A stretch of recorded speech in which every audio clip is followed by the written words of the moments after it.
नमस्कारम।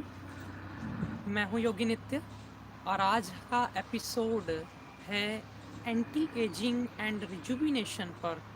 यानी हम अपने देह को, अपने प्राणों को संवार करके कैसे रखें और उसे खराब होने से कैसे बचाएं, ताकि हर इंसान का जो उद्देश्य है वो उसे पा सके। हर इंसान का वास्तविक उद्देश्य तो यही है कि वो परम शांति को उपलब्ध हो, ईश्वर को उपलब्ध हो।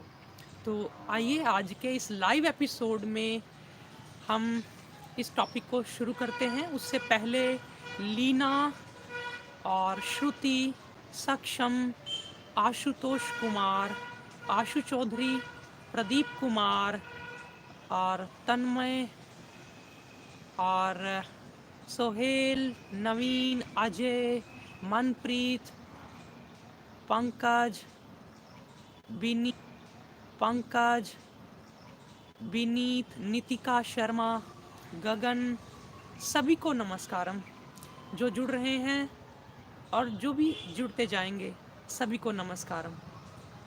तो मैं आज हूँ वृंदावन में और मुझे लाइव एपिसोड सेशन के बाद निकलना भी है, इसलिए मैं रेगुलर हर शनिवार को शाम 7 बजे यूट्यूब पर आता हूँ, लेकिन आज मैं इसी कारण से दोपहर 12 बजे आपको लाइव मिल रहा हूँ।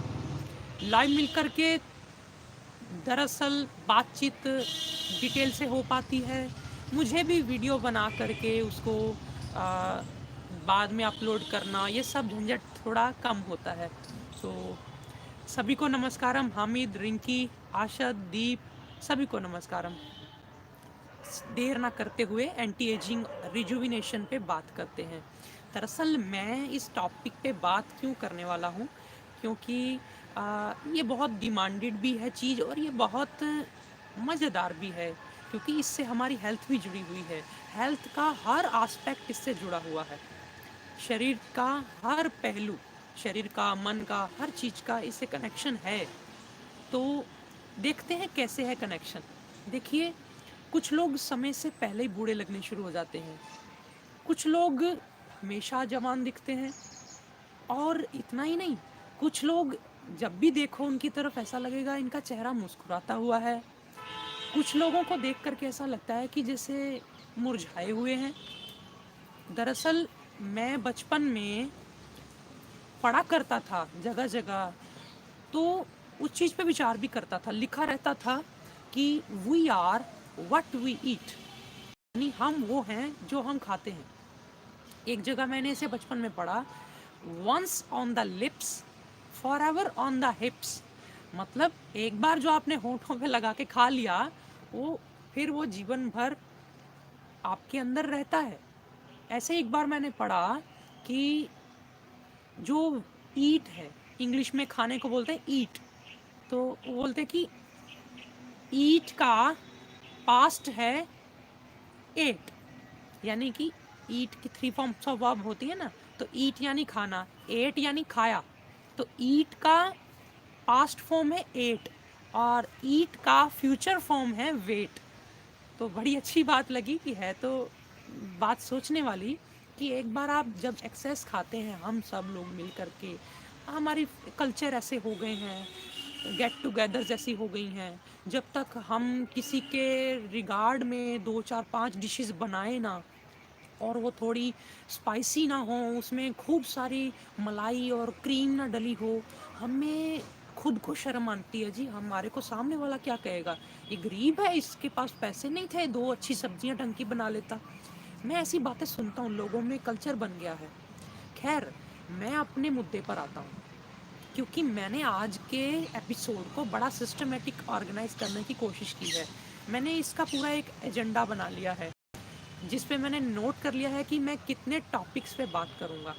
हालांकि मैंने इसको 10 भागों में बांटा है, खाली एंटी एजिंग को ही मैं शॉर्ट में बात करता जाऊंगा कि आप कैसे अपनी एजिंग को रोक सकते हैं। एक बात आपको बताऊं, इस परमात्मा ने दुनिया को बनाया है, बनाने के साथ ही उसने कह दिया कि ये मिटेगी भी। हर चीज़ मिटती है।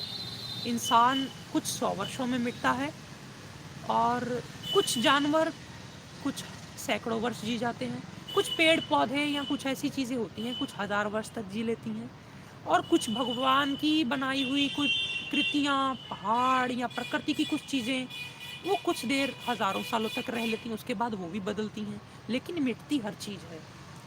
पर एजिंग से मेरा मतलब ये नहीं है कि आप कभी मरेंगे नहीं या आप कभी बूढ़े नहीं होंगे। एजिंग से मेरा मतलब है कि आप जितना भी जिएंगे क्वालिटी वाला जिएंगे, आपका शरीर खराब नहीं रहेगा।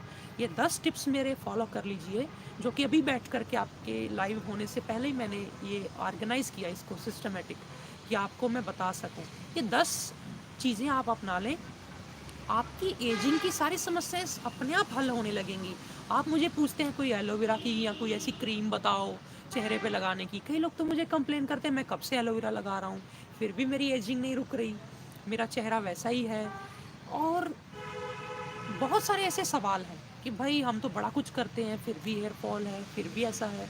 तो ये स्टेप बाय स्टेप जब चलेंगे ना, ये 10 टिप्स को अगर आप फॉलो करेंगे, आपकी 80-90% जो भूख है इस चीज़ को लेकर के वो शांत हो जाएगी। वो कौन से टिप्स हैं? तो पहला टिप मैं आपको बता दूं, बड़े सिंपल सिंपल से हैं 10 टिप्स। पहला टिप है पूरा पानी पीना। पूरा पानी पीना मतलब मेरा ये है कि हम अ, या तो पानी पीना भूल जाते हैं या फिर हम सुबह उठकर पानी नहीं पीते। दरअसल आपको पानी पीते रहना चाहिए। आप कहीं भी बाहर जाएं, ऑफिस में जाएं, कई लोगों का रूटीन ऐसा रहता है इतना हेक्टिक कि वो पानी पीना भूल ही जाते हैं। मैं आपको रिक्वेस्ट करना चाहूँगा, आप कितने भी बिजी क्यों ना हो, आप अपने साथ पानी की बोतल हमेशा साथ रखा करें। एक बैग रखा करें जिसमें पानी हो, फ्रेश हो, और आप पानी ज़रूर पीते रहा करें। मैं नहीं कहता कि एक ही बार में आप 4 गिलास पियो, थोड़ा थोड़ा पानी पीते रहने से एक तो डिहाइड्रेशन नहीं होती, और पानी ही है एक ऐसी चीज़ है जो बॉडी को साफ़ रखती है, आपके टॉक्सिन्स को बाहर निकालती है। जी, मैं आप सबके सवाल लूँगा, मैं सवाल सामने देख रहा हूँ। मैं 10-15 मिनट के 10 टिप्स दे करके आप सबके सवाल लूँगा।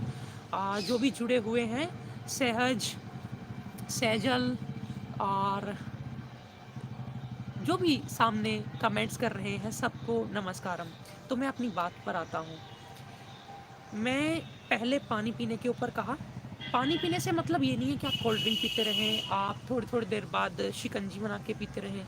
जिस चीज़ में मीठा है, नमक है, जिस चीज़ में कुछ ऐड है, वो पानी की गिनती में नहीं आएगा। आप कहेंगे जी मैं दूध पीता हूँ, मैं 10 कप तो चाय पी लेता हूँ, तो उसमें भी पानी है। ऐसा नहीं होता। पानी जो है ये 3-4 मिनट में फ्लश होता है, और अगर कोई चाय वाय पी है या ऐसा कुछ पिया है तो वो काफ़ी देर पेट में रुकता है। तो वो तो सफाई कर ही नहीं सकती ऐसी चीज़। पानी ही साफ़ कर सकता है आपके शरीर को। और पानी भी प्लास्टिक की बोतल वाला कम अवॉइड करिए। अपने पास तांबे की बोतल रखिए, अपने पास कांच की बोतल रखिए, और बहुत इमरजेंसी हो तो प्लास्टिक यूज़ करो। दूसरा टिप है डेली के 3 खाने की चीज़ें जो मैं आपको बताऊंगा, खाने की नहीं, दरअसल ये पीने की चीज़ें ही हैं। इनको मैक्सिमम अपनी लाइफ में रखिए, अवॉइड ना करिए। वो कौन सी 3 चीज़ें हैं? पहली चीज़ है सुबह खाली पेट पानी पीना। दूसरी चीज़ है दोपहर के खाने के बाद छाछ पीना। छाछ चाहे शक्कर वाली हो, मीठी हो, क्योंकि वो ठंडी होती है, चाहे वो नमकीन हो सेंधा नमक डाल के, क्योंकि वो बैलेंस्ड होती है, चाहे फिर उसमें काली मिर्च और सौंठ मिला लो अगर आपको कफ है तो। पतली होनी चाहिए, एकदम हल्की होनी चाहिए। लंच के 5-10 मिनट बाद पिए तो चलेगा, तुरंत बाद भी पिए तो कोई दिक्कत नहीं। डेली छाछ पीने का विधान है लंच के बाद। और तीसरी चीज़ है रात को खाने के 1-2 घंटे बाद हल्का सा दूध पिए, लाइट सा। और कई लोगों को क्या लगता है कि रात को दूध पीना नुकसान कर जाएगा, गैस कर जाएगा, तो दूध पी करके कुछ दिन हल्का फुल्का अजवाइन फाँक लो आधा चम्मच, कोई दिक्कत नहीं होती है। तो ये 3 टिप्स को हम बोलते हैं हेल्थ का पहला नियम। यानी हम इसको कहते हैं कि कोई व्यक्ति सारी हेल्थ ख़राब करके आ गया है, अब वो कहता है अब मैं क्या करूँ, अब मुझे बताओ कहाँ से शुरू करूँ। तो हम उसी यहीं से शुरू कराते हैं कि कम से कम तू 90% अपनी लाइफ शेड्यूल में ये 3 चीज़ें रख। यानी ये नहीं है कि 1-2 दिन किया बाद में छोड़ दिया। ये जैसे जैसे आपने हेल्थ को खोया है, बहुत समय लगता है, आपने गलत आदतें अपनाई तो हेल्थ खो गई। ऐसे ही बहुत समय से आपकी धीरे धीरे धीरे धीरे 2-4-6 महीने इस रूटीन पे रहेंगे तो आपको फ़ायदा करेगी ये चीज़।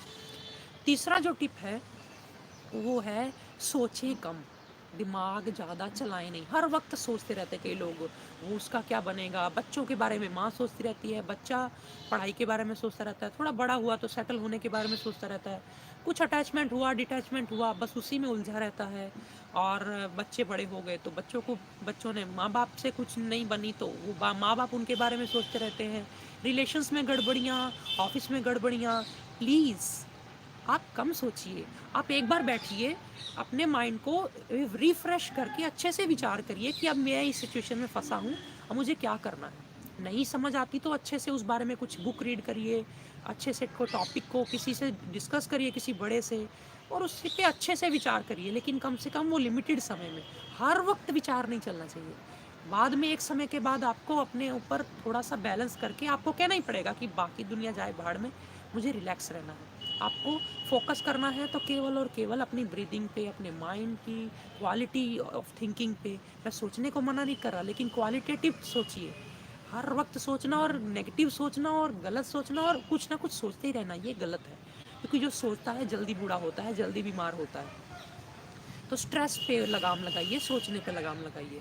चौथा नियम जो है वो है ब्रह्मचर्य, सेलिबेसी।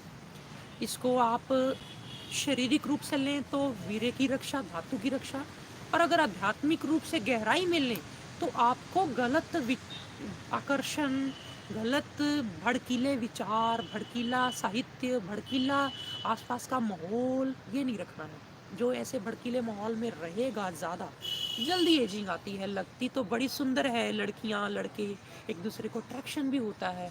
शादी के 6 महीने साल बाद क्या होता है, सबकी शक्ल एक क्यों ऐसी खराब होने लगती है?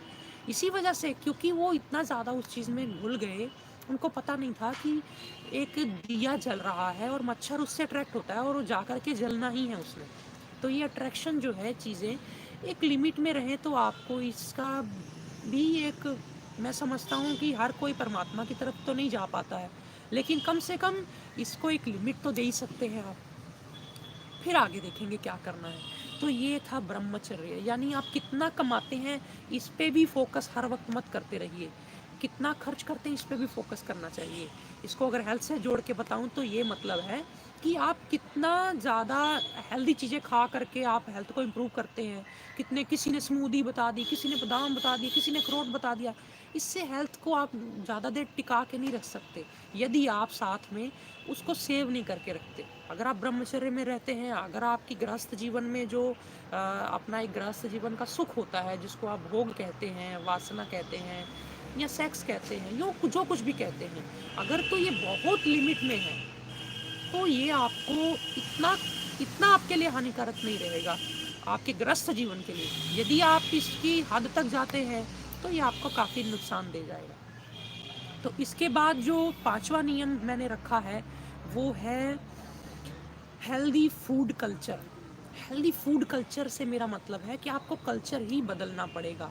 मैं बहुत जल्द आप सबको एक हेल्दी फूड कल्चर बिल्ड करने के लिए पूरा एक चेन बनाऊंगा। मेरा तो मन है कि मैं जगह जगह पे ऐसे, क्योंकि ये लोगों को रेस्टोरेंट ये सब चीज़ें इनसे बाज नहीं आएंगे ये, लेकिन मैं ऐसे रेस्टोरेंट चाहता हूँ जहाँ पर मेरे बनाए हुए आयुर्वेदिक शेफ़ वो गाइड करें कि आपको डिनर में क्या क्या खाना है और वही आपको दें। वो आपको विंटर में अगर आप उस रेस्टोरेंट में जाएं तो आपको विंटर की चीज़ें दें, आपको वो समर में जाएं तो आपको समर की चीज़ें दें। अगर आपको वात रोग है तो वो वात रोग की चीज़ें दें, पित्त रोग है, कफ रोग है तो उस तरह की चीज़ें दें। एक ही छत के नीचे वो आपकी पूरी रिक्वायरमेंट को पूरा करें और आपको साथ में सिखाएं। यानी अगर आप 15 दिन महीने में एक बार उस रेस्टोरेंट में जाएं तो आप वहाँ से सीख कर के आएँ बहुत सारी चीज़ें। ऐसा मेरा शौक़ है और मैं फ्यूचर में इसके बारे में प्लान भी करूँगा। खैर, इसके बाद हेल्दी कल्चर को थोड़ा सा 1 मिनट में और देना चाहूँगा। कई लोग समझते हैं कि वो देखो जी वो कम परहेज करते हैं और वो कितने अच्छे हैं, हम परहेज ज़्यादा कर करके बीमार हो गए हैं। मैं आपको परहेज करने के लिए नहीं बोल रहा। हेल्दी फूड कल्चर का मेरा मतलब है काफ़ी सारी ऐसी चीज़ें हैं जो हेल्दी हैं सेहत के लिए। अब डोसा ले लो और सांभर ले लो, या आप कई बार ऐसी चीज़ें खाते हैं भेलपूरी बना करके, पोहा बना करके। हमारे इंडियन फूड को देखिए, जो खासकर साउथ इंडियन है, कुछ ऐसे हल्की हल्की गुजराती चीज़ें हैं, पोहा हो गया या सूप्स हैं हमारे, जो सारा थ्रू आउट इंडिया चलते हैं। ये कितने अच्छे हैं। हमारी नेगेटिविटी, हम गलत चीज़ों को कितना पकड़ते हैं। मैं इंडिया में जब घूमता हूँ, जब मैं नॉर्थ में जाता हूँ तो कुछ डिशेस बदली होती हैं, साउथ में जाता हूँ कुछ डिशेस अलग होती हैं। लेकिन उन सब में कुछ ना कुछ ऐसी डिशेज़ हैं जो हेल्दी हैं, आप उनको चूज़ करिए और एक हेल्दी अपने लिए एक कल्चर बिल्ड करिए। आप पार्टीज़ भी ऑर्गेनाइज़ करें तो आपकी पार्टीज़ ऐसी होनी चाहिए कि उसमें एक हेल्दी कल्चर दिखे और लोग भी उसको पसंद करते हैं। आपको मैं ये नहीं कह रहा कि उबले हुए आलू उनको खिलाओ या उबली हुई सब्ज़ी खिलाओ, मसालों का, ऑयल का, किस में डलना है, किस में नहीं डलना है, किस में दूध में कौन सी चीज़ डलनी है, या सब्जियों में क्रीम नहीं डलनी है, कौन से, ऐसे हर चीज़ का आपको बैलेंस बना के एक हेल्दी एटमॉस्फेयर क्रिएट करना है। कई लोग कहते हैं जी ज़्यादा परहेज करके बीमार हो गया, वो इसलिए होता है कि कई लोग पपीता ही खाए जाते हैं। पपीता मान लो किसी ने ज़्यादा खा लिया तो आयुर्वेद कहता है कि वो उसकी डाइजेशन ठप कर देगा, क्योंकि वो लिमिट में खाए तो अच्छा है, एक्सेस में खाया तो पपीता खराब करता है सेहत को। इसलिए हर चीज़ का बैलेंस, बदल बदल के खाना खाना, मैंने तो बचपन से ये सीखा है, बदल बदल के खाना खाओ तो आप कभी बीमार नहीं होते। सेहत के हिसाब से, अपनी डाइजेशन के हिसाब से क्वांटिटी लिमिट लो। यानी मैंने 3 नियम सीखे थे बचपन में आयुर्वेद में ही, ऋत भुक, मित भुक, हित भुक। ऋत भुक मतलब ऋतु के अकॉर्डिंगली खाओ। ऋतु जैसी चल रही, सर्दी है तो सर्दी की चीज़ें ले आओ अपनी डाइट में, गर्मी है तो गर्मी की। लोग गर्मी में गुड़ खाए जा रहे हैं, सर्दी आ रही है तो फिर भी सर्दी में भी वो गोंद कतीरा खाए जा रहे हैं, या ठंडी चीज़ें लस्सी पी जा रहे हैं सर्दी में ही। ऐसा नहीं करना चाहिए। अगर आपकी प्रकृति पित्त है, गर्मी पड़ी हुई है, तब तो मजबूरी हो गई। लेकिन वैसे अगर बैलेंस्ड डाइट की बात करें तो आपको सर्दी में सर्दी की चीज़ें, गर्मी में गर्मी की चीज़ें। सर्दी में ठंडा पानी नहीं और सूप्स वगैरह लेने चाहिए। गर्मी में हल्का ठंडा पानी चले तो चले, लेकिन उसमें भी एक्सेस नहीं। ये था ऋत भुक। दूसरा है मित भुक, यानी आपको एडिक्वेट क्वांटिटी में खाना है। अकेला सीज़न को खा लिया तो बस ज़्यादा खा लिया। कई लोग कहते हैं जी हेल्दी खा रहा हूँ मैं, क्या खा रहे हो? मैं डोसा खा रहा हूँ, मैं सांभर पी रहा हूँ। 5 कटोरी सांभर ही पी गया मेरे सामने एक व्यक्ति। तो 5 कटोरी सांभर पी गया, अब वो लिमिट कहाँ रही? मित तो नहीं रहा ना। तो वो लिमिट क्रॉस कर रहा है अपनी। आप बहुत अच्छा अमृत भी लें तो आयुर्वेद कहता है अगर अमृत भी आपने एक्सेस में पी लिया तो वो पॉइजन बन जाएगा। ये बात सूक्ष्म में ही, आप छोटे शब्दों में ही समझो मेरी। तीसरी बात मैंने बोली, इसी में जो 3 नियम मैं बता रहा था उसमें है हित बुक, यानी हितकारी होना चाहिए, आपके फेवर में होना चाहिए फूल। कोई व्यक्ति कह रहा है जी फल खाओ, फल खाओ, फल खाओ, केला खाओ, अच्छा होता है, कैल्शियम होता है। आपने भी सुना कि केले में कैल्शियम है, उसमें ये विटामिन है, ये वो है, बड़ा कुछ सुन लिया आपने, आपने केले खाने शुरू कर दिए। तो मैंने बोल दिया कि लिमिट में खाओ, आपने लिमिट में खाया लेकिन आपको कफ था तो आपको वो सूट नहीं करेगा। आप कहोगे जी मुझे तो उससे और कफ बनने लगा। इसका मतलब ये है कि परमात्मा ने चीज़ें सारी बनाई हैं लेकिन सारी आपके लिए नहीं है। मित बुक यानी आपने अपनी रिक्वायरमेंट देखो कि कौन सी चीज़ खानी है। थोड़े दिन आयुर्वेद में आप बिताओगे ना, आपको पता चल जाएगा कि कौन सी चीज़ आपके लिए अच्छी, कौन सी बुरी है। आपकी बॉडी रिस्पॉन्ड करती है। एटलीस्ट आप जब खाते हो तो आपको कोई चीज़ खा के हल्का लगता है, अच्छा लगता है। आपकी बॉडी ने अच्छा रिस्पॉन्स किया तो आप समझ लो कि आपके लिए वो अच्छा है। आपकी बॉडी कुछ खा करके अनकंफर्टेबल फील करती है, कुछ गैस्ट्रिक ट्रबल करती है, कुछ ऐसा करती है, तो समझ लो आपके अकॉर्डिंगली वो नहीं है, चाहे वो जितना मर्जी बोला जा रहा है। आप उसको लिमिट में लो या कम लो, लिमिट में लेना और भी अच्छा है ना लेने से। तो ये था, मैं बात कर रहा था 1 2 3 4 5 हेल्दी फूड कल्चर पे। पांचवा जो टिप्स था, इसमें उपवास भी जरूरी है। यानी आप हफ्ते में एक बार, अगर आप मोटे हो तो हफ्ते में एक बार, दुबले हो तो 15 दिन में एक बार आप पूरा उपवास रखें। उस दिन आप सिर्फ और सिर्फ मिल्क पे रहें या सिर्फ और सिर्फ नींबू पानी पे रहें। खुश्की है बॉडी में तो सिर्फ मिल्क पे रहें। अगर आपकी बॉडी ठीक ठाक है तो आप उस दिन नींबू पानी पे भी रहें तो चलेगा, मोटी है तो बॉडी। आप अब दुबले पतले हैं तो आप फ्रूट पे और सूप्स पे भी रह सकते हैं एक दिन। यानी अनाज को कट ऑफ करना है 15 दिन में एक बार, चाहे वो एकादशी का दिन हो। हम तो एकादशी के दिन को पसंद करते हैं, नहीं तो कोई भी एक हफ्ते में 2 दिन निश्चित रख लो। मैंने कई लोगों को ऐसा नियम लेते हुए देखा है कि वो हफ्ते में एक 15 तारीख को, एक 30 तारीख को या 31 तारीख को वो उपवास रखते हैं। उनको पता चल जाता है आज 15 तारीख आने वाली है। नहीं, अगर आप हिंदू धर्म से नहीं है, अगर आपको एकादशी को करें तो उसका तो बहुत फ़ायदा है आपके, मेरे हिसाब से। लेकिन क्योंकि वो नक्षत्र, बॉडी का स्ट्रक्चर, चांद की स्थिति, आपका बॉडी का नेचर का कनेक्शन है ना, इसलिए वो उस दिन बड़ा अच्छा है एकादशी को व्रत करने का। तो व्रत का मतलब ये नहीं मैं कह रहा, कई लोगों को मैं देखता हूँ घर जाते ही बस व्रत वाली रोटी, व्रत वाले पता नहीं क्या क्या पकोड़े। ये व्रत नहीं होता भैया। व्रत मतलब आपको 15 दिन डट के खाओ, एक दिन रेस्ट दो। ये हेल्दी फूड कल्चर हो गया। इसके बाद मैं बात करता हूँ छठी बात। छठा है बैलेंस नींद। यानी आपको एक तो नेचर से कनेक्ट होना ही पड़ेगा। बहुत ज़्यादा इमरजेंसी है, आप कई बार कई की नाइट ड्यूटी होती है, वो नहीं एडजस्ट कर पाता, उसकी मजबूरी है, चलो ठीक है। परमात्मा की बनाई बॉडी ऐसी है कि अगर आप कुछ ऐसा उल्टा पुल्टा करते भी हो और उसके हिसाब से ढल भी जाती है, इसमें कोई शक नहीं, पर चारों तरफ मजबूरी हो तब।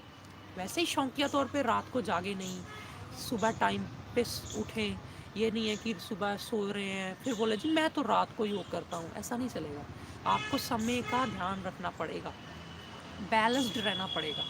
तो समय पर सोइए, उचित सोइए। सारा दिन नींद आती रहती है उन लोगों को जो समय पर नहीं सोते। मेरा मानना ऐसा है कि रात को 10 बजे से लेके जो 12 बजे की नींद है ना, इसका तो मुकाबला नहीं है। चाहे सारी रात सो करके सवेरे 8 बजे उठे, 9 बजे उठे, 10 घंटे सोए तो भी नींद नहीं पूरी होगी अगर आप रात को 10 बजे सोते हैं ना। और वो 2-3 बजे 4 बजे तक की आपकी बहुत अच्छी क्वालिटी वाली नींद होती है। एटलीस्ट धीरे धीरे धीरे धीरे 10-10 मिनट, आधा आधा घंटा करके अपने आप को टाइम से अपनी रात की एक्टिविटी समेट के, खाना वाना समेट के, थोड़ी मजबूरी का भी थोड़ा सोल्यूशन निकाल के अपनी नींद को सही करो। ये था। उसके बाद जो है सातवां नियम। सातवां नियम है कि आप आजकल जो गैजेट्स चल रहे हैं, जो सोशल, जो बहुत ज़्यादा टेक्नोलॉजी बढ़ रही है, इसका सदुपयोग करो। मना नहीं कर रहा, आज मैं आपसे लाइव हो पा रहा हूँ सिर्फ और सिर्फ टेक्नोलॉजी की वजह से, वरना तो मैं कहाँ बैठा हूँ, आप कहाँ बैठे हैं, हम मुलाकात भी नहीं कर पाते। मैं सबके सवाल लूँगा, बस मेरे 2-3 टिप्स रह गए हैं, मैं सबके सवाल लूँगा। प्लीज़ 2-3 मिनट रुकिए। तो मैं बात कर रहा था इन गैजेट्स की, सोशल मीडिया की, मोबाइलों की, कंप्यूटर्स की। मजबूरी है, अच्छी बात है, करिए, आप काम करते हैं, मैं मानता हूँ आजकल सारी चीज़ें कंप्यूटर पे शिफ्ट हो रही हैं, लेकिन आप हर वक्त बेवजह मोबाइल यूज़ करना प्लीज़। आपको लगेगा कि मैं आपकी किस बात पे जोर दे रहा हूँ, मेरे को नहीं इंटरफेयर करना चाहिए, लेकिन ये चीज़ है, एजिंग में इसका बहुत बड़ा इफ़ेक्ट है। इंसान का दिमाग ही बेकाबू हो जाता है, उसका उठने सोने का नियम बिगड़ना और मन में लाइफ में क्वालिटी ना रहना, उसके पीछे ये भी जिम्मेदारी है इन चीज़ें। अब बोलता है मैं जी फेसबुक पे या मैं ऐसी चीज़ों पे या जगह जगह मैं ये सोशल मीडिया पे मैं तो अच्छी चीज़ें देखता हूँ, मैं बुरा नहीं देखता, पर 100 अच्छी हैं तो 2 बुरी बीच में आती ही हैं। कम से कम यूज़ करिए ज़रूरत के हिसाब से, जितना हो सके, क्योंकि अभी दुनिया नहीं समझ रही, अभी नए-नए आया है ना ये चीज़, और 10, 20, 25 साल बीतेंगे तो दुनिया को नए हॉस्पिटल बनाने पड़ेंगे इन सोशल मीडिया का एडिक्शन का छुड़वाने के लिए, अभी बन भी रहे हैं शायद।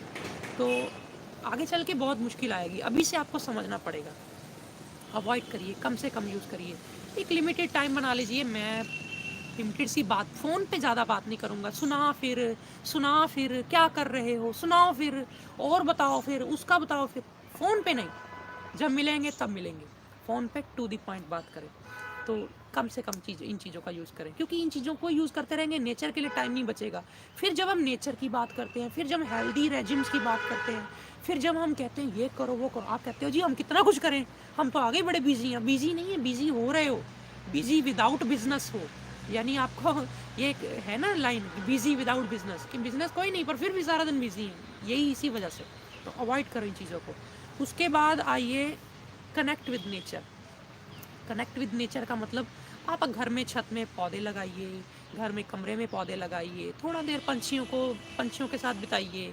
हफ्ते में 1-2 दिन ऐसा होना चाहिए जब आप सरोवर के किनारे, आपके आसपास कोई झील है, सरोवर है, नदी है, उसके पास बैठें, ज़रूर होना चाहिए। मैंने ऐसे ऐसे बिजनेसमैन देखे हैं, करोड़ों का बिजनेस करते हैं और रात को 8 बजे दुकान बंद करते हैं और समुद्र किनारे चले जाते हैं खाना खा के।